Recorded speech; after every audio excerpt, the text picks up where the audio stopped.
স্বাগতম মোৰ অন্য এটি ভিডিঅ'লৈ। আজি লৈছোঁ গণিতৰ পাঠ পৰিকল্পনা।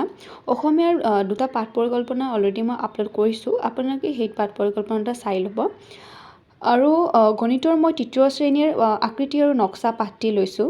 প্ৰথমে যিধৰণে লিখিব লাগে, অসমীয়া যিধৰণে লিখিছিলোঁ ছেম তেনেকুৱাই হয়। সাধাৰণ উদ্দেশ্য মানে উদ্দেশ্যখিনি বেলেগ হ'ব, সাধাৰণ উদ্দেশ্যখিনি, কাৰণ যিহেতু এইটো গণিত বিষয়।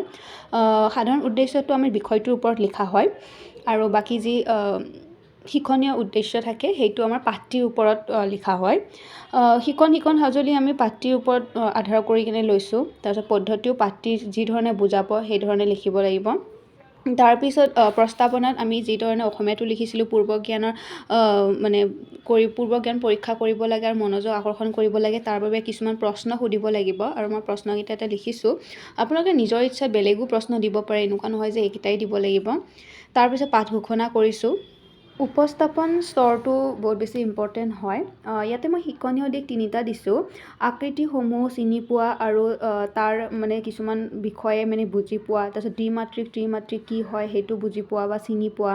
আকৃতিবোৰৰ চুক আৰু কাষৰ ধাৰণাবোৰ সিহঁতে আয়ত্ত কৰা।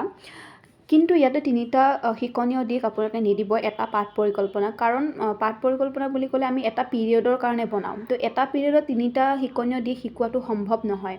এটাহে শিকাব পাৰি আৰু সম্ভৱ মই ভাবোঁ বাস্তৱ পৰিৱেশত। সেইবাবে এটা দিলেও হ'ব বা আপোনালোকে খুব বেছি দুটা দিব পাৰে।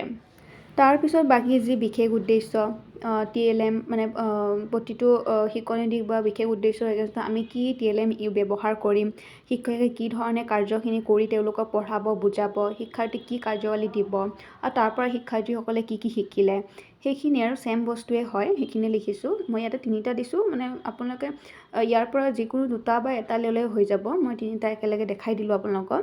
কিন্তু এটা পাঠ পৰিকল্পনা তিনিটা নিদিব, যিহেতু এটা পিৰিয়ডত তিনিটা শিক্ষণীয় দিশ শিকোৱাটো সম্ভৱ নহয়। আৰু একেবাৰে শেষৰ স্তৰটো হৈছে সামৰণি স্তৰ, যিটোত শিক্ষকৰ কাৰ্যাৱলী আৰু শিক্ষাৰ্থীৰ কাৰ্যাৱলী থাকে। প্ৰথমতে শিক্ষকে যিখিনি শিকালে তাৰ ওপৰত শ্ৰেণী কাৰ্য দিব আৰু তাৰপিছত গৃহকাৰ্য দিব আৰু গৃহকাৰ্য দি আৰু শ্ৰেণীটো শেষ কৰিব। এইখিনি আছিলে পাঠ পৰিকল্পনাৰ যিটো গণিতৰ মই লিখিছিলোঁ। আপোনালোকে যদি ভিডিঅ'টো চাই ভাল লাগিলে লাইক শ্বেয়াৰ ছাবস্ক্ৰাইব কৰি দিব। আজিলৈ এইখিনিয়ে, ধন্যবাদ।